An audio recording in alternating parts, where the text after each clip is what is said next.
نئے نئے لوگ مسلمان ہوئے تھے نا، تو ایمان، بعض لوگ جو بعد میں مسلمان ہوئے ہیں تو قرآن کہتا ہے ان کے دل میں ایمان پوری طرح راسخ نہیں ہوا تھا. تو ایسے نوجوان بعض کی طرف سے یہ اشکال آیا تو یہ نبی تک بات پہنچی، تو آپ کتنے غضبناک ہوئے کہ مجھے نبی بھی مانتے ہو اور یہ اشکال کیسے کیا تم نے. بس اتنا جملہ آپ کی زبان سے نکلا ہے کہ اگر نبی عدل نہیں کریں گے تو کون عدل کرے گا، اور غصے میں آپ کا چہرہ انور سرخ ہو گیا. ہم ہوتے ہم کیا کرتے، جو گھر میں کر رہے ہیں، غصہ آیا اٹھا کے پٹخنا شروع کر دیا. گالیاں ایسی ماشاءاللہ ہول سیل کے حساب سے چل رہی ہیں، اتنی گالیاں اور ایسی فحش گالیاں کہ معین اختر کے ماموں نے بھی وہ گالیاں نہیں سنی ہوں گی. تو یہاں بھی کیا کرتا ہے شیطان، آپ کے اس غصے کے عمل کو کیا کر دیتا ہے، مزین. تو ہوتا ہے انسان سے غلطی ہوتی ہے تو غلطی پہ توبہ کرے نا، استغفار کرے، معذرت کر لے. علماء نے غصے کا ایک علاج یہ بتایا کہ جن لوگوں کو غصہ زیادہ آتا ہے نا، وہ معذرت کرنا سیکھ لیں. جب غصہ آ گیا اور آپ نے بڑے سنا دی تو بعد میں کیا کر لو، سوری کر لو. اس سے بھی غصے کی بیماری آہستہ آہستہ شارٹ، کیونکہ آپ کو پتا ہوگا بعد میں سوری میں نہیں کرنی ہے، بعد میں معذرت. ہمارے ایک دوست تھے کلاس فیلو پٹھان، گاؤں کے دیہات کے ہمارے ساتھ پڑھتے تھے. انہوں نے ہمارے شیخ حضرت مفتی رشید احمد صاحب کو اصلاحی خط میں لکھ کے بتایا کہ مجھے اپنی بیوی پہ بلا وجہ غصہ آتا ہے، بعد میں احساس ہوتا ہے کہ یار یہ اتنا بنتا نہیں تھا. دیکھو جب آخرت کا خوف ہوتا ہے نا تو انسان ایک دوسرے کے حقوق خود پوچھ رہا ہوتا ہے کہ میری کیا ذمہ داری ہے. کب میں غصے میں پاگل ہو جاتا ہوں، پھر میں مارتا ہوں اس کو، ایسے کرتا ہوں، یوں کرتا ہوں. تو حضرت نے ان کو صرف اتنا جواب لکھا کہ جب بھی آپ کو غصہ آئے اور آپ بیوی پہ جاری کریں، آپ نے بعد میں بیوی سے معذرت کرنی ہے. یہ آپ پر لازم ہے. اگر آپ نے مجھ سے بیعت کیا ہوا ہے نا، اگر آپ مجھ سے بیعت ہیں تو جو بیعت ہوتا ہے اس پر لازم ہے نا، پیر جو حکم دے اس کی پابندی کرے. تو آپ یہ پیر اس طرح کے ہوتے ہیں جو حق اہل حق ہو. آج کل کے جو 2 نمبر قسم کے پیر آ رہے ہیں، پتہ نہیں کیا کر رہے ہیں، وہ بس چند وظیفوں میں گھما رہے ہیں پبلک کو. جو اہل حق اس طرح کے ہوتے ہیں. انہوں نے کہا کہ آپ نے جب بھی بیوی پہ غصہ آئے تو بات، اور آپ نے جاری کر دیا اس کے اوپر، ڈانٹ دیا یا کچھ بھی، آپ نے بعد میں کیا کرنا ہے، سوری کرنی، معذرت کرنی. بیگم ایکسکیوز کائنڈلی، ٹھیک ہے. جتنے بھی انگلش کے، پشتو کے، اردو کے ادھار لے کے سارے فٹ کر دیں. تو وہ مجھے، میرے کلاس فیلو تھے، مجھے کہہ رہے تھے کہ یار جب سے میں نے یہ سوچا ہے نا کہ معذرت کرنی ہے، اس وقت سے میں نے غصہ کرنا چھوڑ دیا. کہہ رہے ہیں میں بیوی سے معافی مانگوں، یہ ہمارا غیرت برداشت نہیں کرتا. بہت کہہ رہے ہیں یار یہ میرے تو مجھ سے نہیں ہوگا یہ کام. لیکن اس کا فائدہ کیا ہوا کہ وہ غصہ، اس نے کہا یار یہ معذرت کرنے سے بہتر ہے جاری نہ کرو غصہ. تو فائدہ ہو گیا نا ان کو. تو یہ بھی ایک علاج ہے کہ جب آپ پاگل ہو جائیں نا اور سنا دیں تو پھر اس پہ قائم نہ رہو، اس پہ قائم نہ رہیں کہ بس ہو گیا جو ہونا تھا. نہ جیسے ہی ٹھنڈا ہو آپ نے فوراً کیا کرنا ہے، یار تھوڑا میں زیادہ کہہ گیا، آپ سے معذرت چاہتا ہوں. سامنے والا انسان کا بچہ ہوگا نا تو آپ کے اس عمل پہ آپ کی قدر کرے گا. اگر وہ گدھے کا بچہ ہے تو کہے گا ہاں پہلے سناتے ہو بعد میں معافیاں کرتے ہو، ایسے کام کیوں کرتے ہو کہ بعد میں معذرت کرنی پڑے. اس کا مطلب وہ آپ انسان ہو اور وہ کیا ہے، وہ گدھا ہے.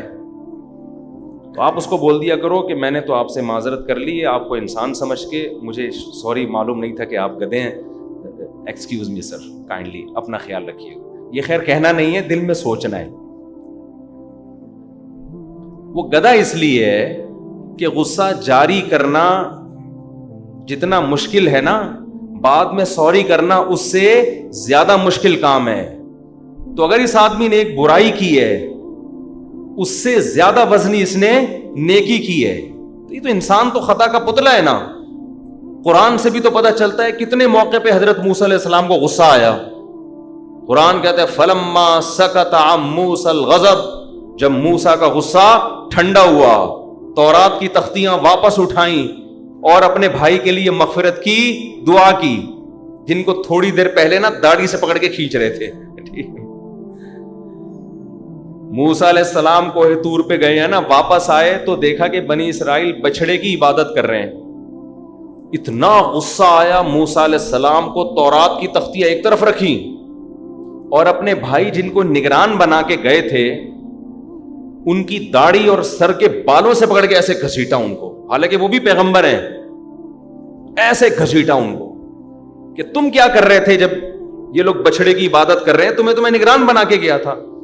اب دیکھیں اصولی طور پر تو حضرت موسیٰ کو پہلے پوچھنا چاہیے تھا نا، اصولی طور پر کہ بھئی یہ سب کچھ کیوں ہوا، آپ نے اپنی ذمہ داری پوری کی تو ہارون علیہ السلام بتاتے کہ یہ میں نے سمجھایا، یہ قوم ماننے والی نہیں تھی، تو پھر حضرت موسیٰ غصہ ہی جاری نہیں کرتے. کیا خیال ہے؟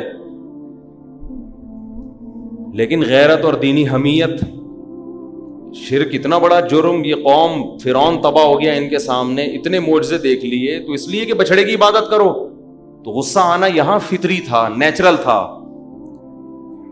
فوراً اپنے بھائی ہارون کی داڑھی اور سر کے بال پکڑ کے گھسیٹنا شروع کیا. یجرہ الیک، قرآن کہہ رہا ہے پھر پکڑا نہیں ہے اپنی طرف، غصے میں گھسیٹ بھی رہے ہیں. ہارون علیہ السلام نے حضرت موسیٰ کا احترام کیا کہ بھائی ہے اور مجھ سے زیادہ فضیلت والے پیغمبر ہیں. حضرت ہارون نے غصہ جاری بولو نا نہیں کیا. یہ احترام بھی ہے کہ غصہ چھوٹوں پہ ہوتا ہے، بڑوں پہ نہیں ہوتا. انہوں نے کہا یا ابن ام لا تاخذ بلحیتی ولا براسی، اے میری ماں کے بیٹے، محبت کا جملہ کہا نا تاکہ تھوڑا ترس آئے، آپ میری داڑھی اور پیشانی کو نہ پکڑیں. مجھے ڈر تھا یہ مجھے قتل کر دیں گے، میں نے ان کو سمجھایا، مجھے ڈر تھا کہ یہ کیا کر دیں گے، جان سے مار دیں گے، وہ زیادہ بڑا مسئلہ کھڑا ہو جائے گا. قرآن کہتا ہے موسیٰ علیہ السلام کا غصہ ٹھنڈا ہوا تو وہ تورات کی تختیاں بھی دوبارہ اٹھائیں اور اپنے بھائی اور اپنے لیے اللہ سے مغفرت کی دعا بھی مانگی. تو آ جاتا ہے انسان کو، پیغمبروں کو بھی آیا ہے، حضرت موسیٰ کو تو بہت دفعہ آیا ہے. بخاری میں حدیث ہے کہ موسیٰ علیہ السلام کے پاس حضرت موت کا فرشتہ آیا، پوچھا کہ کس سلسلے میں آنا ہوا آپ کا. حضرت موسیٰ نے پوچھا آپ کا آنا کس سلسلے میں ہوا؟ اس فرشتے نے کہا آپ کی روح قبض کرنے کے سلسلے میں حاضر ہوا ہوں، آپ کی روح قبض کرنے کے سلسلے میں. حضرت موسیٰ نے زور سے لگایا ایک تھپڑ، زور سے تھپڑ لگایا، اس کی آنکھ گر گئی نکل کے. اللہ کے پاس جا کے اس فرشتے نے کہا اللہ آپ نے مجھے کن کے پاس بھیجا ہے. اب یہ غصہ کیوں آیا حضرت موسیٰ کو، یہ ایک لمبی تقریر ہے، ایک لمبی بحث ہے اس میں، جو جلال تھا ان کی طبیعت میں. تو بعض دفعہ انسان کو انبیاء کا جو غصہ ہے وہ اپنی ذات کے لیے نہیں ہوتا. تو خیر میں تو یہاں یہ بتا رہا ہوں کہ غصہ آ سکتا ہے کسی کو بھی آ سکتا ہے، تو اس کی تلافی کیا ہے بھائی؟ بعد میں کیا کر لو، سوری کر لو. اس سوری کا فائدہ ہوگا ایک تو وہ گناہ معاف ہو جائے گا، دوسرا فائدہ یہ ہوگا کہ آئندہ غصہ آنے سے پہلے خود سوچے گا کہ اس کے بعد تو نے خود ہی معذرت کرنی ہے، تو بہتر ہے نا کہ نہ کر تو یہ کام.